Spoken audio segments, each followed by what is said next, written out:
Assalamualaikum warahmatullahi wabarakatuh. Sebelumnya, perkenalkan nama saya Sana dari kelompok 4. Jadi, kami akan mempresentasikan hasil praktikum proyek akhir. Nah, jadi pada proyek ini kami mengimplementasikan VLAN, DHCP, OSPF, dan failover. Jadi, VLAN ini digunakan untuk membagi jaringan menjadi beberapa segmen agar jaringannya itu lebih teratur. Kalau DHCP itu digunakan untuk memberikan IP address secara otomatis, dan kalau OSPF ini digunakan sebagai dynamic routing agar seluruh router itu dapat saling bertukar informasi routing secara otomatis. Selain itu juga kami menerapkan failover. Jadi ketika salah satu link jaringannya itu terputus, OSPF akan mencari jalur alternatif agar komunikasinya itu tetap berjalan. Nah, pada bagian saya menjelaskan untuk konfigurasi pada switch. Jadi sini saya melakukan konfigurasi VLAN pada switch. Nah, pertama saya masuk ke mode konfigurasi, lalu mengganti nama. Nah, selanjutnya saya membuat 3 VLAN, yaitu VLAN 10 dengan nama dosen, VLAN 20 dengan nama tendik, dan VLAN 30 dengan nama mahasiswa. Kemudian saya mengatur port Ethernet 0/1 sampai 0/2 itu sebagai akses port VLAN 10. Kalau port 0/3 sampai 0/4 itu sebagai VLAN 20. Kalau port 0/5 sampai 0/6 sebagai VLAN 30. Nah, setelah itu interface gigabit dan Ethernet 0/1 dikonfigurasi ini sebagai trunk menggunakan switch port mode trunk. Jadi interface tersebut dapat membawa beberapa VLAN sekaligus menuju router untuk proses inter VLAN routing. Jadi dengan konfigurasi ini, switch-nya itu berhasil melakukan segmentasi jaringan dan juga bisa siap digunakan untuk komunikasi antar VLAN. Nah, untuk switch 2, switch 3, switch 4, dan switch 5 saya melakukan konfigurasi dengan cara yang sama. Jadi selanjutnya pada bagian ini saya melakukan konfigurasi inter VLAN routing pada router menggunakan metode router on active. Jadi sini ada interface gigabit Ethernet 0/0 digunakan sebagai jalur trunk ke switch, lalu dibagi menjadi beberapa sub interface, yaitu 0/010, 0/0.20, dan 0/0.30 untuk VLAN 20, 30, VLAN 10, 20, dan 30. Nah, di sini ada perintah encapsulation.1q ini digunakan untuk memberi tanda atau tagging VLAN agar router itu bisa membedakan data dari setiap VLAN. Nah, di sini ada sub interface 0/0.10 itu menggunakan VLAN dengan IP 192.168.19.1 sebagai gateway VLAN 10. Terus ada sub interface 0/0.10 menggunakan VLAN 20 dengan IP 192.168.19.9 sebagai gateway 20, dan yang sub interface 0/0.30 menggunakan VLAN 30 dengan IP 192.168.19.17 jadi sebagai gateway VLAN 30. Nah, untuk router yang lain saya konfigurasi dengan cara yang sama juga, hanya saja 19-nya ini diganti angka sesuai absen. Jadi kemudian interface gigabit Ethernet 0/1 dan 0/2 ini digunakan untuk koneksi antar router dan routing SPF. Nah, lalu setelah konfigurasinya selesai, saya lakukan pengecekan menggunakan show IP interface brief. Nah, jadi sini semua hasilnya interface berstatus up dan up. Berarti konfigurasinya berhasil dan router juga dapat digunakan untuk komunikasi antar VLAN dan antar router. Baiklah, itu saja yang saya jelaskan. Selanjutnya akan dilanjutkan oleh teman-teman saya. Terima kasih. Assalamualaikum warahmatullahi wabarakatuh. Assalamualaikum warahmatullahi wabarakatuh. Perkenalkan, nama saya Rian Ramadhani dari kelompok 4 dengan NPM 0625 3070 1477.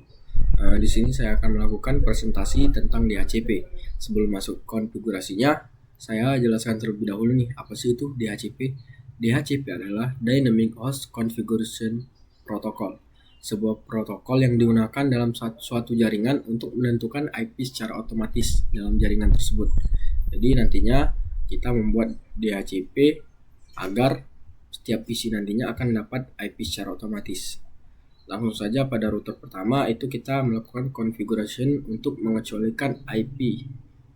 Nah, IP DHCP exclude address 192.168.16.1. Nah, sampai dengan 16.17. Nah, IP inilah yang tidak digunakan untuk dimasukkan secara IP secara otomatis. Jadi ini tidak akan terbagi pada IP secara otomatis ya. Selanjutnya itu DHCP pool plan 10. IP DHCP pool operator. Nah, baru di langkah kedua ini kita menentukan IP secara otomatis nih pada plan operator dengan network 192.168.16.0, 255.255.255.248 dengan default root 192.168.16.1 dan DNS server 8.8.8.8. Nah, yang kedua itu DHCP pool VLAN IP DHCP pool admin. Jadi kita menentukan untuk VLAN admin dengan network 192.168.16.8 dan default root 16.9 dan DNS server 8.1.8.8.8.8. Selanjutnya IP DHCP pool client. Ini kita menentukan untuk plan client dengan network 192.168.16.16 dengan default root 192.168.16.17 dan DNS server 8.8.8.8. Kita cek pada jaringannya apakah benar IP otomatisnya. Nah, ini untuk VLAN operator nih, dua ini. Kita cek apakah benar sesuai dengan yang kita lihat tadi. Tuh. Default gateway-nya 192.168.16.1 dan DNS server 8.8.8. Apakah benar? Tuh, benar. Default root 16.1 dan DNS server 8.8.8. Networknya dari 192.168.16.0. Selanjutnya, ini untuk VLAN admin. Apakah benar? Nah, sesuai dengan yang tadi ya. Dan ini untuk VLAN client. Dan sama sesuai dengan yang tadi. Selanjutnya, pada router kedua sama seperti yang router pertama tadi, kita harus mengecualikan terlebih dahulu pada tahap awalnya. Kita mengecualikan gateway 17.1 sampai dengan 17.17. Jadi IP inilah yang tidak terbagi secara otomatis nantinya. Itu kita masukkan sama seperti yang tadi, IP DHCP pool operator itu 17.1. Nah, setelah itu coba kita cek nih apakah benar. Tuh, sesuai ya. Itu untuk VLAN yang sama seperti tadi, ini VLAN 10, 20, 30. Ini juga dan ini. Selanjutnya sama seperti router ketiga, sama seperti router kedua. Nah, sama sepertinya langkah-langkah mungkin tidak perlu saya jelaskan lagi karena langkah-langkahnya sama seperti yang tadi, hanya saja berbeda IP-nya yang dimasukkan. Sampai dengan router ke-5. Setelah itu kita cek nih apakah benar DHCP yang kita masukkan tersebut dengan perintah show IP DHCP binding, yang dimana ini untuk mengecek IP yang telah terbagi secara otomatis tadinya ya. Tuh, ini untuk yang pada router pertama sudah terbagi secara otomatis. Nah, itu sama seperti yang tadi, kita cek pada setiap routernya. Tuh, ini untuk yang router 3, ini yang untuk router 2. Sama seperti yang tadi, bahwa PC yang digunakan telah terhubung sebagai IP DHCP. Tuh ya. Setelah itu kita coba nih tes ping dari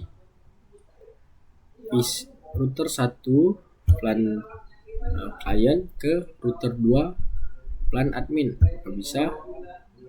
Untuk proses pertama tidak berhasil. Kita lanjut ke proses kedua. Apakah berhasil? Belum berhasil. Kita cek lagi.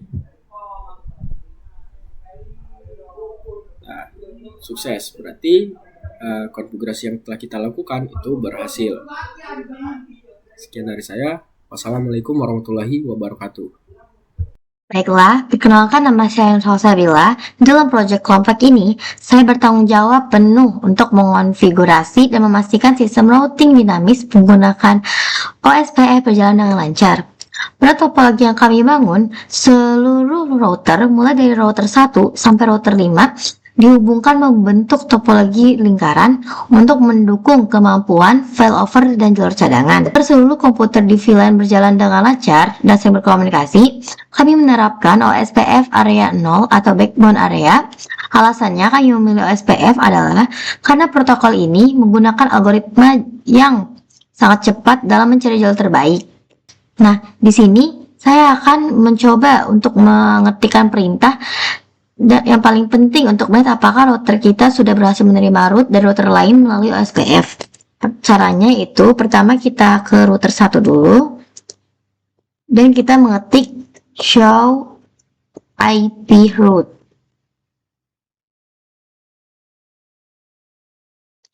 Nah, perhatikan baris-baris tabel di bagian bawah. Jika OSPF aktif, kita akan melihat baris jaringan di awal dengan huruf O.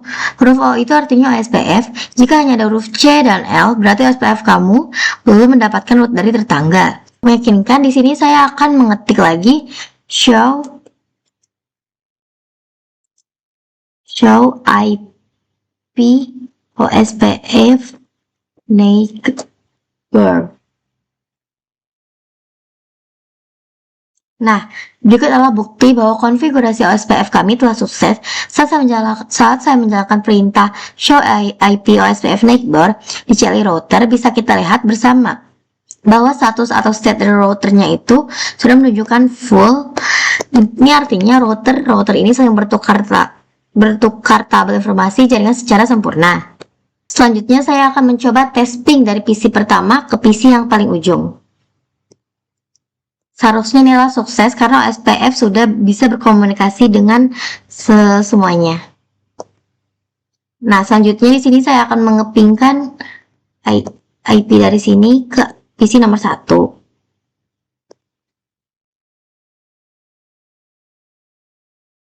Buka desktop dan command prompt. Teruskan IP dari PC sebelah. Ping 192.168.30.2. Nah, di sini adalah tulisannya reply from bytes bla bla bla, yang artinya ini sudah bisa berkomunikasi antar jaringan. Terima kasih. Assalamualaikum warahmatullahi wabarakatuh. Perkenalkan, nama saya Sandi Arianto dari jurusan Teknik Komputer, Prodi 3 Teknik Komputer.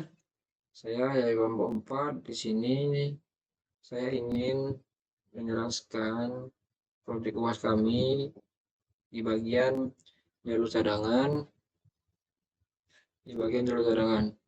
Nah, di sini jalur utamanya atau jalur prioritasnya itu kalau dalam kondisi normal ini router 1 mengirim data ke router 2, dia pasti melewati ke router 2 dulu karena prioritas utamanya itu router 2. Nah, di sini juga saya menambahkan codingan jalur cadangan itu saya taruh di router 5. Nah, apabila terjadi gangguan pada jaringan koneksi di router 1 menuju router 2 ini kabel ini itu tetap masih bisa mengirim data ke router 2 ini melewati jalur cadangan tadi yang telah kita buat, yaitu di router 5. Kayaknya masih akan sukses jika di tes ping. Nah, di sini dalam kondisi pertama kita coba itu kita pasti melewati ini ke sini dulu, sukses. Nah, jadi saya akan mencontohkan simulasi apabila jaringan ini mengalami gangguan. atau putus koneksi. Nah, kita coba testing.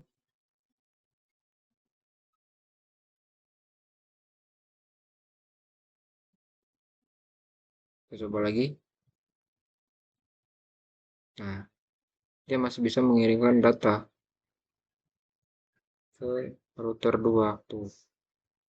Walaupun jalurnya ini itu terputus, dia masih bisa untuk terhubung. Karena dari itu, fungsi dari jalur cadangan ini sangat penting untuk menjaga keamanan dan kestabilan dari topologi ini. Apabila terjadi gangguan di tengah-tengah jalan atau ada koneksi terputus atau jaringannya sedang ada gangguan, itu kita masih ada jalur cadangan di router 5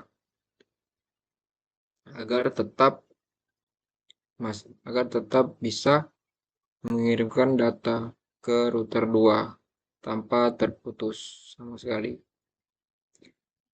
Jika yang kita simulasikan tadi sudah berhasil, berarti codingan kita tadi sudah benar atau sudah berhasil. Baik, sekian penjelasan jalur cadangan dari saya. Assalamualaikum warahmatullahi wabarakatuh.